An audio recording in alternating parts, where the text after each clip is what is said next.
প্রধান উপদেষ্টা যেটা বলবেন সেটাই তো হওয়া উচিত। তো তার বিপরীত মুখে কথা অন্য উপদেষ্টারা কি করে প্রকাশ্য ফোরামে বলে, পাবলিক ফোরামে বলে? প্রধান উপদেষ্টা যদি মেরুদণ্ড থাকে, ওনার এই জিনিসটা ক্লিয়ার করা উচিত। জনগণের কাছে ওনার ইমেজ কিন্তু যাচ্ছে। আওয়ামী লীগকে এই মুহূর্তে নিষিদ্ধ করা হবে কিনা, আগামী নির্বাচনে আওয়ামী লীগ অংশ নিতে পারবে কিনা, অংশ নিতে দেওয়া হবে কিনা, এসব নিয়ে মোটামুটি একটা বড় ধরনের বিতর্ক জমে উঠেছে। কেবল জমে উঠেছে না, এই বিষয়টাকে সামনে রেখে, এই বিষয়টাকে কেন্দ্র করে আমার কাছে কেন যেন মনে হয় একটা যুদ্ধংদেহী পরিস্থিতির উদ্ভব হয়েছে। এই বিষয়টা শুরু হয়েছে মানে এই দফায়, এর আগেও হয়েছিল, এই দফায় এই আলোচনাটা প্রথম মানে মনে হলো যেন আগুনে ঘি পড়ল কবে, বৃহস্পতিবারে। সেদিন ইন্টারন্যাশনাল ক্রাইসিস গ্রুপের একটা প্রতিনিধি দল দেখা করেন প্রধান উপদেষ্টা ডক্টর মোহাম্মদ ইউনূসের সঙ্গে। সেখানে ডক্টর ইউনূস স্পষ্ট ভাষায় বলেন যে আওয়ামী লীগকে নিষিদ্ধ করার কোনো পরিকল্পনা অন্তর্বর্তী সরকারের নেই। এই যে কথাটা বললেন, এটা নিয়েই পরবর্তীতে শুরু হলো নানা ধরনের আলোচনা।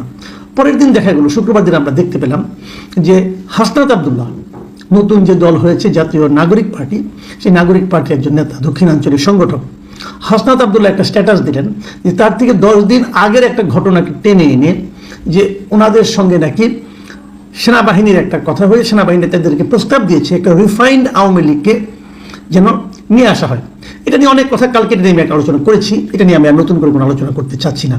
আমি কিন্তু প্রসঙ্গগুলো টেনে যাচ্ছি কনফারেন্সে। সেখানে নাহিদ ইসলাম বলেছেন, আমি যদি ওটাকে বলি যে এই যে প্রধান উপদেষ্টা যে বলেছিলেন যে আওয়ামী লীগকে নিষিদ্ধ করার কোনো পরিকল্পনা নেই, তারা এটাকে নিন্দা করলেন এবং তারা বললেন যে আওয়ামী লীগ কর্তৃক সংগঠিত পিলখানা হত্যাকাণ্ড, শাপলা হত্যাকাণ্ড, আগ্রাসন বিরোধী আন্দোলনের হত্যাকাণ্ড, গুম, ক্রসফায়ার, ভোট ডাকাতি, জুলাই হত্যাকাণ্ডের বিচার প্রশ্নে কার্যকর অগ্রগতি দৃশ্যমান হওয়ার আগেই রাষ্ট্রের দায়িত্বশীল পদ থেকে এ ধরনের বক্তব্য অনাকাঙ্ক্ষিত।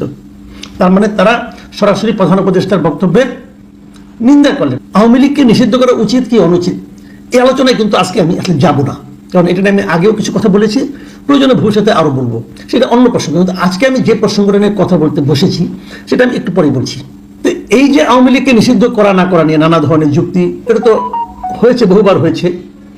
এবং সেই আলোচনাগুলির মধ্যে যে জিনিসটা আমার কাছে সবচেয়ে বেশি দৃষ্টি আকর্ষণ করেছে সেটা হলো, দেখুন এই জাতীয় নাগরিক পার্টি বলেন এবং আমি ইসলামপন্থী পার্টিরও আমি দেখেছি, তারাও নিষিদ্ধের পক্ষে কথা বলছে। তারা বলতেই পারে এবং নাহিদ ইসলাম বলতে পারে, আমার কোনো আপত্তি নেই, কারণ তারা একটা পলিটিক্যাল পার্টি করে, সেই পার্টির আদর্শ, তারা হয়তো তাদের লক্ষ্য, তাদের মানে পলিসি, রণকৌশল, স্ট্র্যাটেজি, বিভিন্ন দিক থেকে তারা এই দাবিগুলো তুলতে পারে। এটা নিয়ে আমার কোনো বক্তব্য নেই। আমার বক্তব্য প্রধান উপদেষ্টা যে কথাটা বলেছেন, তার উপদেষ্টা মণ্ডলীর 2 জন সদস্য এই বিষয়ে কি মন্তব্য করলেন? কোন 2 জন সদস্য? একজন মাহফুজ আলম, যিনি তথ্য মন্ত্রণালয়ের উপদেষ্টা, আর একজন আসিফ মাহমুদ সজীব ভুঁইয়া। এই ভদ্রলোক যুব ক্রিয়া এবং সেই সঙ্গে এলজিআরডি মানে স্থানীয় সরকার মন্ত্রণালয়ের উনি উপদেষ্টা।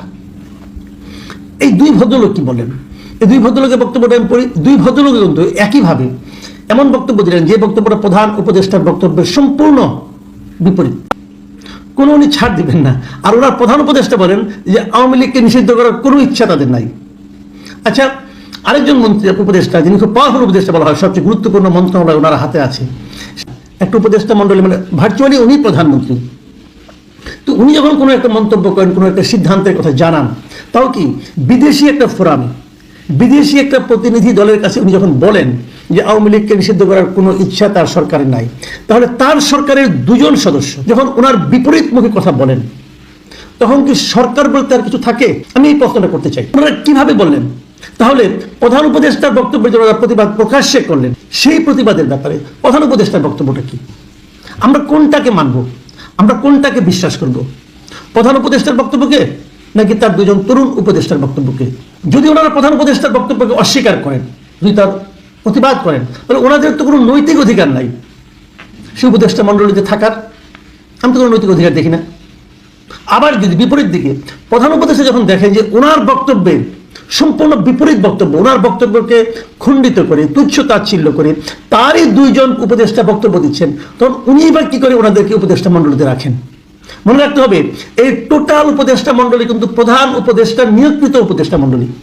প্রধান উপদেষ্টা ঠিক করেন কে থাকবেন কে থাকবেন না। তাহলে উনি যখন ওনাদেরকেও রাখেন, তার অর্থটা কি দাঁড়ায়? সেই অর্থটা কিন্তু গুরুত্বপূর্ণ। উনি কি তাহলে বলতে চাচ্ছেন যে আমি যা বলি এটা বলার জন্য বলি, ওরা যেটা বলে সেটা করার জন্য বলে? কোনটা? ভাই, এই পৃথিবীর কোনো দেশে এরকম হয় না। তাহলে সরকার কিভাবে টিকে থাকে? নাকি এই সরকারের এটাই বৈশিষ্ট্য যে যে যার যার মতো স্বাধীন, এবং একটা পলিটিক্যাল ইস্যুতে প্রধান উপদেষ্টা যেটা বলবেন সেটাই তো হওয়া উচিত। তো তার বিপরীত মুখে কথা অন্য উপদেষ্টারা কি করে প্রকাশ্য ফোরামে বলে, পাবলিক ফোরামে বলে? প্রধান উপদেষ্টা যদি মেরুদণ্ড থাকে, ওনার এই জিনিসটা ক্লিয়ার করা উচিত। জনগণের কাছে ওনার ইমেজ কিন্তু যাচ্ছে, জনগণ বুঝতে পারছে, জনগণ বলাবলি করছে এই ভদ্রলোকের তো কোনো ক্ষমতাই নেই। নিজের কথার বিপরীতে তারই উপদেষ্টা মনে লোকজন বলছেন। একটা পলিটিক্যাল পার্টি বলতে আমার কোনো আপত্তি ছিল না, যে কোনো পলিটিক্যাল পার্টি, যে দুজনের পলিটিক্যাল পার্টি হতে সে বলতে পারে, আমার কোনো আপত্তি নেই। হাসনাত আব্দুল্লাহ বললে আপত্তি নাই, সাজিস আলম বললে আপত্তি নেই, আক্তার হোসেন, নাহিদ ইসলাম, এরা যে কেউ বললে আমার কোনো আপত্তি নেই, তারা বলতে পারে, এটা তাদের পলিটিক্স, এটা নিয়ে আমার কোনো কথা নাই। কিন্তু ওনার উপদেষ্টাদের মধ্যে দুজন কি করে বলে? আবার এই দুজন কিন্তু পার্টির সঙ্গেও যুক্ত হয়নি। ভাই, আপনাদের আচার আচরণ কথাবার্তাতে পার্টির সঙ্গে মিলে যায়, তাহলে আপনারা ওই পদ ছেড়ে দিয়ে পার্টিতে জয়েন করেন। কেন জয়েন করছেন না? গাছেরটাও খাবেন, তোলারটাও করাবেন এই জন্য? নাকি উপদেষ্টার যে মজাটা, উপদেষ্টার অর্থনৈতিক সুবিধা, পাওয়ার এক্সারসাইজ, অথবা প্রধান উপদেষ্টা নিজে অপমানকে হজম করে তারপর থেকে পদত্যাগ করবেন? কারণ উনি যদি প্রধান উপদেষ্টা থাকেন তাহলে এটা ওনার জন্য অসম্মানজনক যে ওনার পরিষদের সদস্যরা তার কথাকে খণ্ডন করছে, তার কথাকে মূল্যহীন করছে। তাহলে ওনার পদত্যাগ করা উচিত। কে পদত্যাগ করবেন? পদত্যাগ একজনকে করতে হবে যদি আপনারা সম্মান বজায় রাখতে চান। আমি তো মনে করি